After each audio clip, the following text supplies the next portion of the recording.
Welcome to the Lifestyle Property Podcast. I'm Jamie Greaves, your host and professional property investor. I'm here to bring you insights, home truths and powerful stories about what really goes on in property investment, business and growing your dream lifestyle. Are you ready? Let's get into it.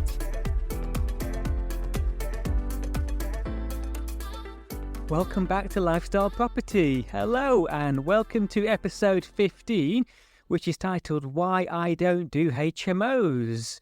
Maybe perhaps rather controversially.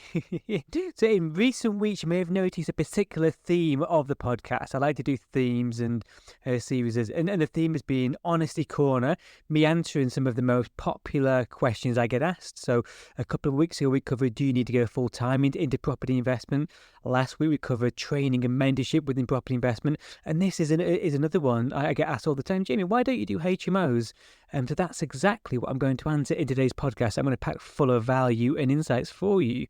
Let's get stuck right into it. So as mentioned before, it is definitely best for us to start in a high cash flowing strategy. Cash flow gives us our time freedom first, and so we want to start in something like SA or HMOs because they're the quickest route to a higher level of financial freedom. So that's brilliant.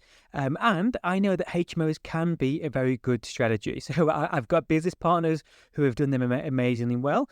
And I promise I'm going to bring on some brilliant HMO investors to get a balanced point of view as interviews. So I've got some interviews lined up. They've not yet been recorded, but I've got them lined up. So we'll get balance from those guys, okay? But you won't get balance today from me because these are my personal reasons why HMOs were just not for me. They're not for me, and I'm going to pack it full of tips and lessons for you. And then I promise I will bring on a successful HMO investor or two so we can then balance out the podcast because, it's important to get a balanced views. So why don't I do HMOs? Why did I not? Because I did lots of research into them some years ago. Why didn't I? Well, there are three main reasons, really, which I'll go into now. So reason number one is personally, they just never excited me. I know, and I know for property investment is formulas over feelings, but they never excited my feelings. So early on, I did think I'd do HMOs. So I looked around a lot of other investors' HMOs. There's some brilliant people in property investment, and you're able to go and do investor days and look at their projects. And the more I looked around, the less I liked HMOs in lots of ways, really. So they were all quite samey and quite standard.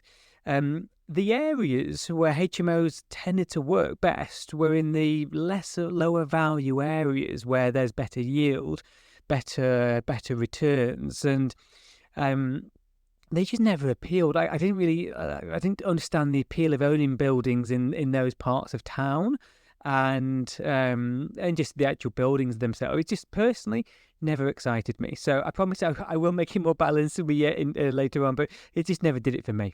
And then I suppose just the kind of the business case behind it, lots of tenants can bring issues. So there's a management issue there with HMOs whereby you need to make sure you've got a brilliant HMO manager, because if not, you've got people stealing milk and stealing each other's food, and it just wasn't doing it for me personally. And it is a more mature market, so there's high competition. And it's hard to stay ahead of the pack. Some years ago, you just had to have an ensuite room and you'd be ahead of the pack. But now it's kitchenettes, and then the councils are trying to council tax and room by room. So it's quite a mature market, high barriers to entry. And this is on a personal basis, they just never did it for me. So and this is of some 4 or 5 years ago, I was looking for my baby. I was looking for my strategy, like what's going to be my main thing. And I knew I needed to start with cash flow. So this is, and I was essentially comparing, should I go into HMO or should I go into holiday lets? So my reason number two, and this is nothing at fault with HMOs, but my reason number two of why I don't do HMOs is I fell in love with luxury holiday lets. So early on, I didn't know you could even do this as a strategy, as a business. All I heard about was HMO and buy to lets because they are more mass market investors do those. But the more I learned about them, I just fell in love. I completely fell in love. So my then friend, now business partner, had one holiday let in a beautiful national park. And I went around, as soon as I went around his holiday let, I was like, boom, this is me. I looked around 50 HMOs and never felt that was a bit of me. But as soon as I walked around that one, my gut instinct and my feelings were all positive, because it was a beautiful house in a beautiful area. I love outdoors and greenery and nature, and it was in the heart of that. And then the more I learned about it as a sector for me, the more I loved it. And I think I've covered this on the podcast already, but as soon as I realised I get to take my own family there, my own friends there, it was just a game changer. So on an emotional, personal level, as soon as I just fell in love with it. And then I looked into the business case behind it, and it's like, holiday lets offer the highest cash flow. They're the highest income producing asset out there, certainly that I know of. Many holiday let will make $100,000 a year gross income, which is just stupendously high compared to any other strategy. So it just became perfect. It was just ideal for me, really, because we were able to go and buy in beautiful areas, which happened to get amazing capital growth. So one of my issues with HMOs was that quite often they'd only really stack and really work in the lesser parts of town. Now, not always, but I'm just saying a lot of the ones that I looked at. So therefore, they don't get the best capital growth, and they're not the best parts of town. Whereas holiday lets and SA tend to work best in the prime areas. But because you've got the income to cover to work in those areas, so it's just perfect. You get high income and high capital growth, and it really is the capital growth which is the wealth. So we want the cash flow to give our time freedom and financial freedom, but it's the capital growth when we start buying assets which really builds our wealth and our legacy for our family, because that's just every year it goes up and up and up and up in value. So we ideally, as quick as possible, want to move into assets that have got high capital growth potential with really good fundamentals. So for me, as soon as I realised that SA and holiday lets worked in the most prime areas, then I was all in.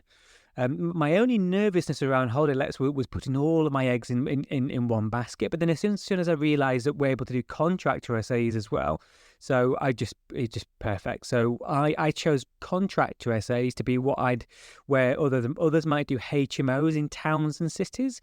I do contractor SAs in those towns and cities to diversify the portfolio, and then do luxury holiday lets to be the cash cows and just be the beautiful places that have just so proud and grateful to own.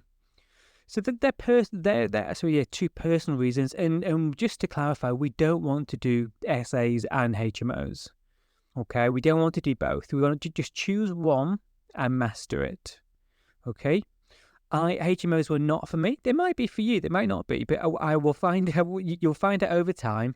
Follow your gut, and lean into that. And don't try and fly 10 kites. Don't build one rocket and fly it to the moon. Okay. So what I mean by that is don't try and do HMO and SA and buy to let and holiday lets and everything else. Just choose one and make it your baby. Focus on that, nail your cash flow, get really good income from it, systemize that, and then later on, if you want to diversify, brilliant. Okay, so I fell in love with holiday lets. Okay, so that's a core reason why I did do HMOs, and then just HMOs never excited me.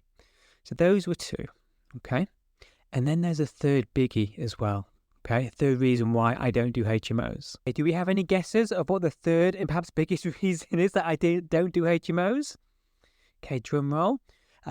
Commercial valuations just scare the life out of me. Okay, and this is a big reason why I don't and won't do HMOs. So I started out with less capital than some while growing my property portfolio, and I didn't want to over leverage it. And when I learned about commercial valuations, they scared the life out of me. I'm a Yorkshireman. I'm risk averse, and so let me just break this down for you. So it's really easy to get sucked into the hype, because on the face of it, the numbers just look easy and it looks really looks like a walk in the park. So there's a lot of people out there investing in the HMOs being reliant upon commercial revaluations to pull their money out, and I think it's a really risky place to be, and I think it's building a portfolio on a sandcastle. And I just really hope that if you're doing this, you're really careful and you've got the capital and you know your exits and you've got things lined up, because don't over leverage. We don't want anyone to over leverage. Okay, so let me try and put a spotlight on this now. So let's say, for example, we went and bought a kind of average 3-bed terrace in an average place up or down the country, not London excluding this, obviously. Let's say that we spent 220k on a terrace house for a HMO, which happens. And then lots of people are doing a full conversion to a 6-bedroom HMO under PD. So they're doing your rear extensions and loft conversions and various things to get to that 5th and 6th bedroom. And then they're able to commercially refinance on a yield basis. Okay, I will break this down for you now in case all this is a little bit alien, but it's really important information because I don't want anyone to over leverage. So in this example, let's say you go out and spend 220 on a property, and then your full refurb, because you might be doing extensions and loft conversions to get it up to 5 or 6 bedrooms on a PD, you can easily be in for £180,000 if not more. I'm just using example baseline numbers here. So in this example, you're all in for 400,000. And then a commercial HMO valuation might well say that property is worth 520,000 or 540,000 based on a yield basis. So how a commercial valuation works in HMOs is on the rental yield and then on a multiplier for that area. So that sounds amazing, right? So you're all in for 400. Quite easy to buy property for 220 and then do it up. PD rights, builders have done it 1,000 times over. That sounds great, right? No, no. Okay, there is too much risk in that. No thanks. So in that example, if you picked up a house for 220, it's fair to say that the maximum houses might be worth on a bricks and mortar value could be 300 to 350 in that example. Okay, so that is the maximum value currently of a house on that street. Let's be positive and say 350. But if you're all in for 400,000 into a project, okay, and houses on that street are worth 350, then on a bricks and mortar basis, you're in 50k's worth of negative equity before we even start. And it just as soon as I kind of looked into the business case behind it, it just wasn't for me. So I don't want to vilify HMO or HMO investors because there's some good people doing it and some people do it the right way, but there's a lot of people doing it in the wrong way, I think. So this is important information. I don't want anyone to get caught out here and lose money through these things because we need to be aware of them. Okay, so in this example, if you're all in for 400,000, but really on a bricks and mortar basis, it's worth 350. Well, what are your exit plans? So one of the things we always want to have in any investment is multiple exit plans in case something doesn't go right or in case you want to walk away from that property, you can easily exit. But here we're somewhat stuck.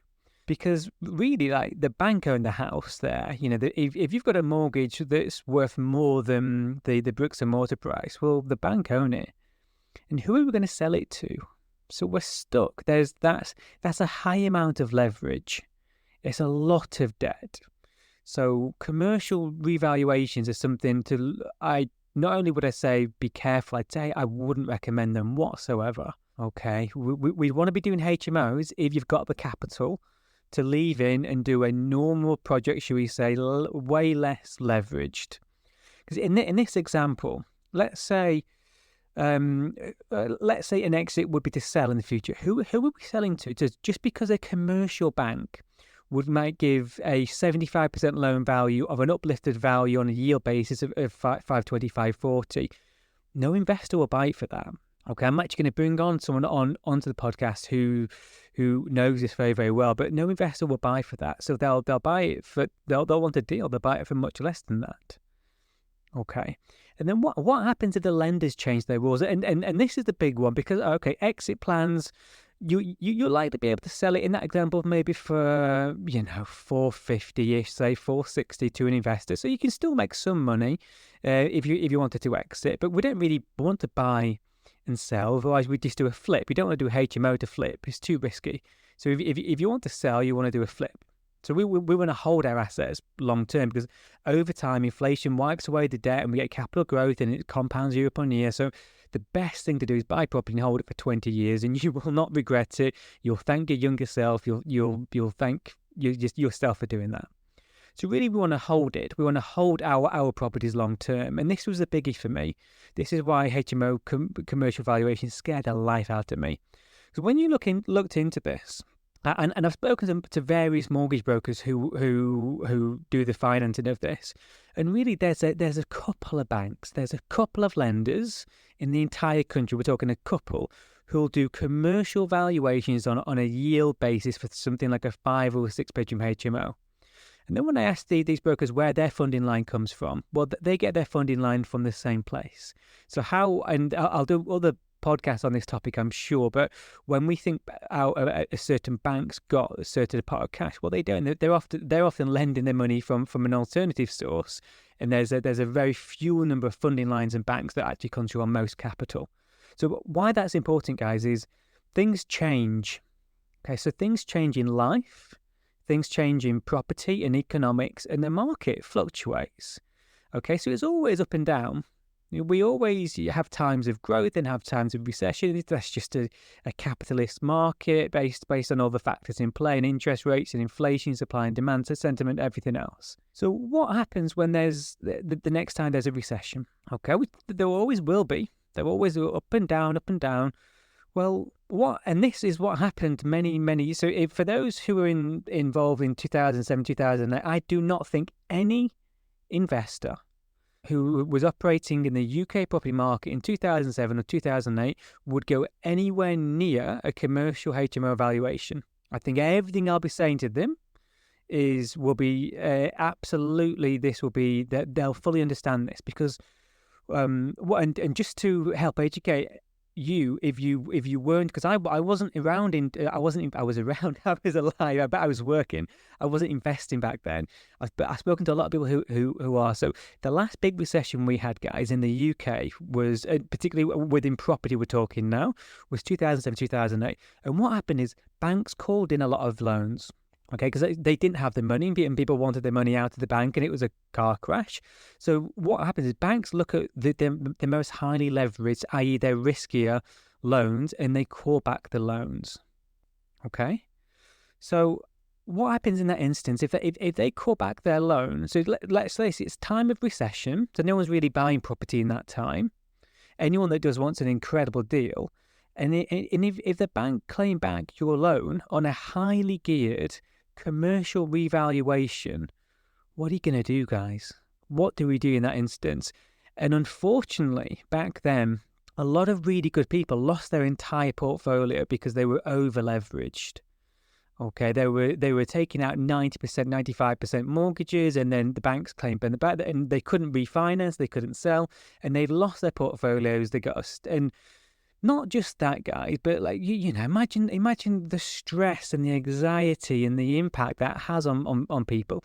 And unfortunately, there's some really sad stories from back then of suicides and so many things.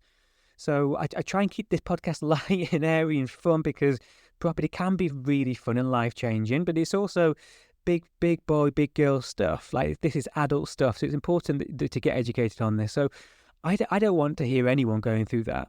So that scared the life out of me. As soon as I started to understand leveraging and loan to values and understanding what banks are really like, guys, and what they're really in it for, and I'm sure I'll cover that in future podcasts as well.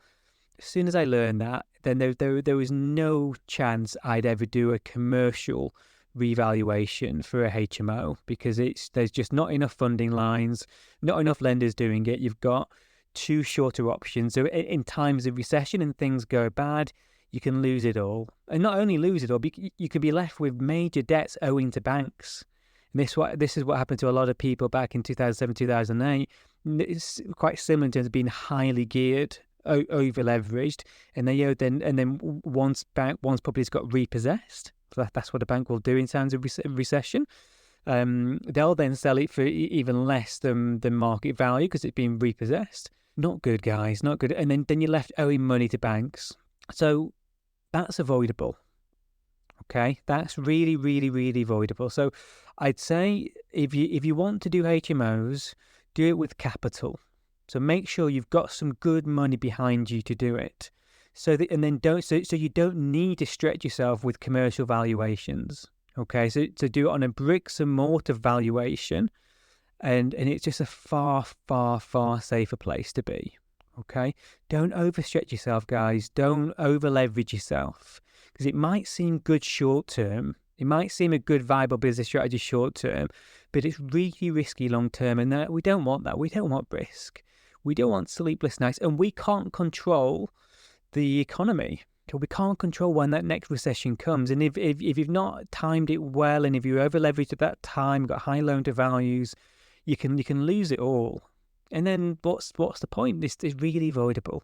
So don't over leverage yourself, guys. If you're wanting to do HMOs, don't over leverage. I've said this in 10 times, but it's really, if that stops one of you doing it, and that saves you in future, then brilliant.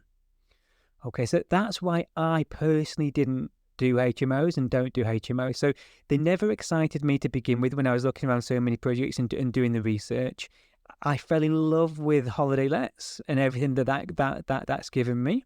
I know that it's best only to do one or the other rather than both, and become a master and focus on one. And then as soon as I learned about commercial valuations, which is probably where I'd have had to be because I didn't have the world's biggest investment pot to start with, if I was doing HMOs, that just ruled me out immediately. And then I fell in love with SA and holiday lets. I got my cash flow through there and got momentum there, and then never looked back. So I hope that's helped, guys, because we need to have a full understanding and awareness of the good and the bad of everything. And yeah, there are good and bad to absolutely everything in life, and then we can make an informed decision. So that's why I didn't do HMOs. It's why they never excited me, and I fell in love elsewhere, and then they just scared the life out of me with regards to over-leveraging through commercial revaluations. So I hope that's been really valuable, really useful. I speak from the heart with experience. I've got some other amazing podcasts lined up coming up for you, which I'm excited to get into. And I will be bringing people on for some interviews now. I'm going to get stuck into some people who are really successful in what they do. I'm going to pull in interviews from different strategies, including HMOs, and I'll ask them these very questions so we get a balanced perspective. And I want to give you rich content, guys. So I hope that helps. I do this podcast to help. There is no monetary goal whatsoever. I love this. This is part of my altruistic mission, to help and reach back and help other people. So I hope this has helped you. I hope the podcast is helping you. If I can help you in any other way, reach out. I'm on socials. My name is Jamie Greaves. Lifestyle Property is a new Insta account I set up recently. I'm quite poor on social media. I don't tend to go on there very often, but you're very welcome to reach out if I can help you. I've got a webinar that's gone down really well, that's given a lot of people tips and advice. So I hope this podcast is really helpful for you guys. Have a lovely week. I'll be back next week, and take care. Bye-bye. Thank you for listening to the Lifestyle Property Podcast. If you've enjoyed this episode, I'd love it if you could leave us a review so we can reach and help more people. I'll also be giving one person who leaves a review a free family holiday to one of our luxury holiday lets. Thank you, and see you next time.